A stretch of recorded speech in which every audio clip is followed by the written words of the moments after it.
राजस्थान में लोकसभा की सभी 25 सीटों पर जीत का दावा कर रही बीजेपी में 11 सीटों पर हार के बाद उठापटक के संकेत मिल रहे हैं।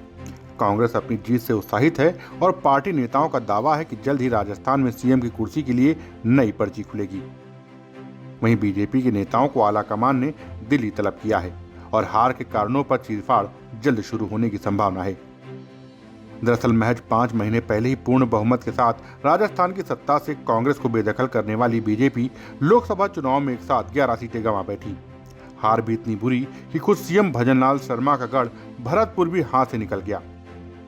बीजेपी में अब इस करारी हार के कारण तलाशने के लिए मंथन और चिंतन शुरू हो गया है और साथ ही बदलाव की आहट भी है।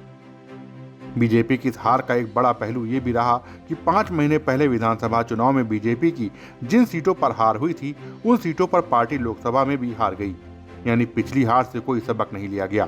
वहीं जाट समुदाय ने इस बार खुलकर बीजेपी के खिलाफ वोट किया और इसी समुदाय से आने वाले प्रदेश कांग्रेस अध्यक्ष गोविंद सिंह डोटासरा ने भी माना कि उन्हें किसानों ने खुलकर वोट दिया। जाट वोटों के खिलाफत की वजह से बीजेपी ने सीकर, चूरू, झुंझुनू, नागौर, बाड़मेर, भरतपुर, श्रीगंगानगर जैसी सीटें गंवा दी। तो दूसरी तरफ भजनलाल सरकार में कैबिनेट मंत्री डॉक्टर किरोड़ी लाल मीणा की नाराजगी के चलते पार्टी को दौसा और सवाई माधोपुर जैसी सीटों पर हार का मुंह देखना पड़ा।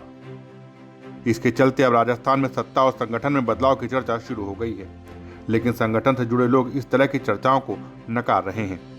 वहीं प्रदेश की कद्दावर नेता वसुंधरा राजे को दरकिनार करना भी बीजेपी को भारी पड़ा।